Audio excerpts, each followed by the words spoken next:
Hello, welcome to Papa's House. I'm John Hayes, and I have a story to tell you. It's a fairy tale from my collection of family story poems. I wrote this one about an impatient peasant boy and a wise old wizard who has been asked to teach this peasant boy the arts and mysteries of magic.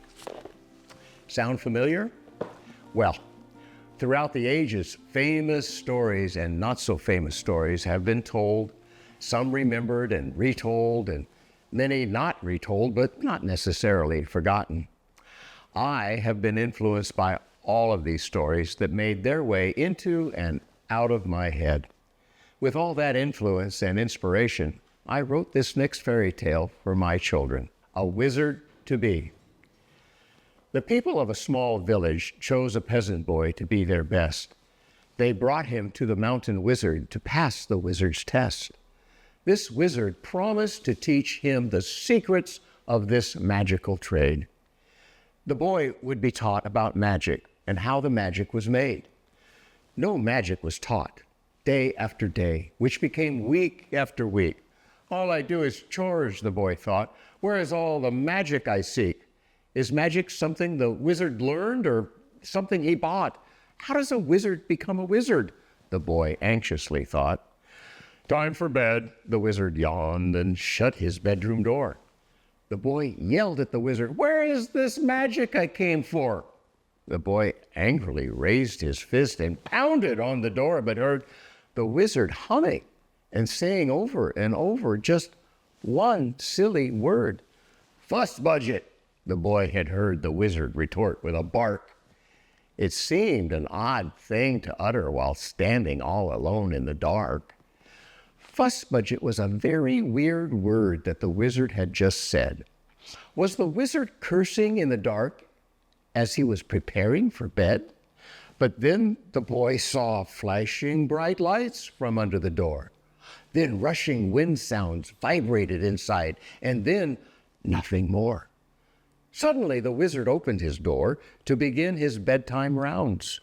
Dressed in fuzzy onesie pajamas and making many muttering sounds, the wizard walked around doing all of his nightly bedtime chores. He finished up by bolting the locks on all of the windows and doors.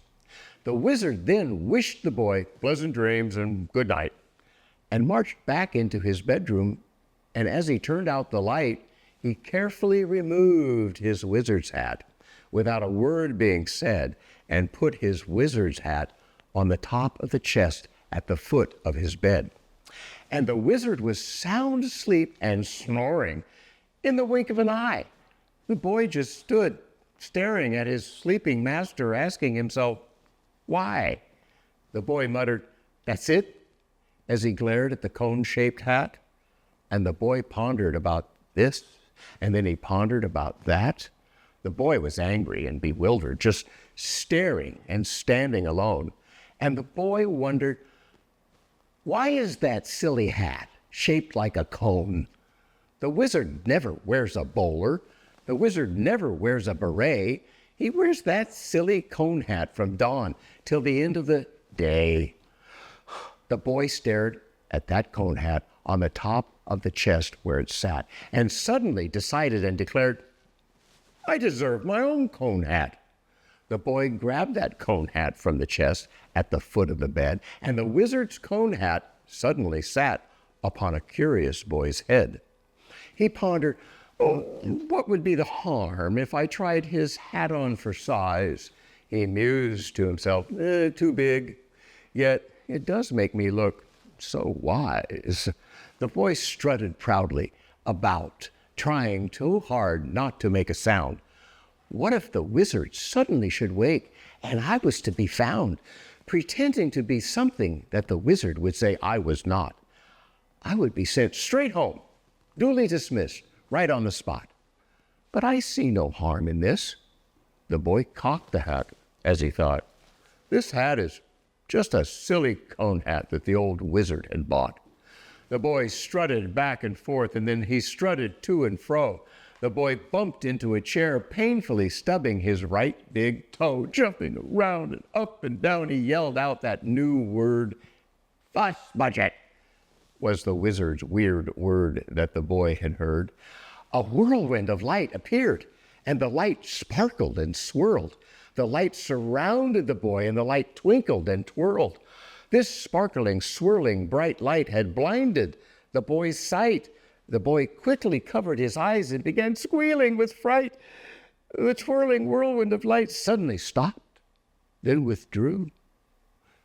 Shaking, the boy wondered, "My goodness, what did I do?" The boy gasped for air when he saw what he saw with his wide eyes. He now wore the wizard's silk robes that had shrunk to his size. The boy was now well aware that his silly play was now serious, and he was now very nervous, thinking, "Master will be furious." Gazing into a mirror, he admired himself, saying, "I see no disaster. Should the wizard awake to discover me in the robes of a master?"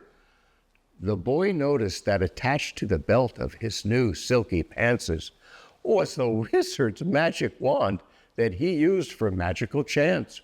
And tucked secretly, safely away in the wizard's pants pocket, was a small leather-bound book locked by a small metal locket.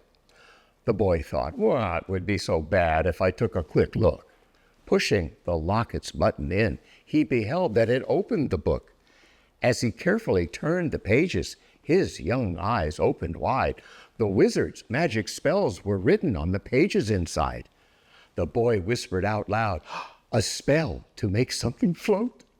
The boy giggled as he read, "A spell to turn a man into a goat." The boy chuckled to discover a spell to make someone old.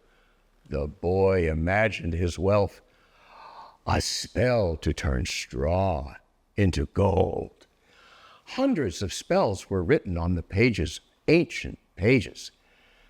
Wizards must have written them down throughout the ages. He wondered, which spell do I try first? Which one do I choose? The boy was so excited, his toes curled up inside of his shoes. He exclaimed, "This is the one. I will chant page 22. A spell to make someone shrink. This spell I simply must do." The boy placed the tip of the wand onto the tip of his nose and was about to recite secret words of great magical prose when he heard a clear, bold voice speak from out of the blue. "I would not recite page number 22 if I were you." "Who said that?" the boy cried as he spun quickly around. "Master?" he meekly asked, but master was not to be found. "But if I were you," the voice declared, "I would cease to be me, and therefore I should not matter, not a fiddle-dee-dee." The boy was scared and held up the wand, preparing to fight. "My wand is filled with magic. I challenge you with its might." "Son, you took over 4 weeks to display to me any merit. I took just 4 days to snatch my master's hat and wear it," the wizard said as he materialized right in front of the boy. "My cone hat is not silly. Young man, my wand is not a toy. Magic comes from the heart. It forms in our mind and soul. Magic without true compassion always spins out of control. I am a master wizard. You, my boy, are a wizard to be. But if you cannot agree with me, then this is just fiddle-dee-dee." This cone hat stores magic from wizards throughout the ages. This cone hat helped to create the spells on all those pages. This cone hat is just a hat, and that's that, like all the rest, until a wizard-to-be puts it on and passes the hat's test. You put it on by yourself. That is when it knew your heart. A wizard's hat said you are now worthy to be set apart. For you to become a wizard as I became a wizard before, I suggest a simpler start with this spell here on page 4. If you are proven worthy and the hat feels you have merit, then will be the moment when this hat lets you wear it. So, are you the wizard or the peasant boy in this story? The peasant boy was impatient, wasn't he? That's me.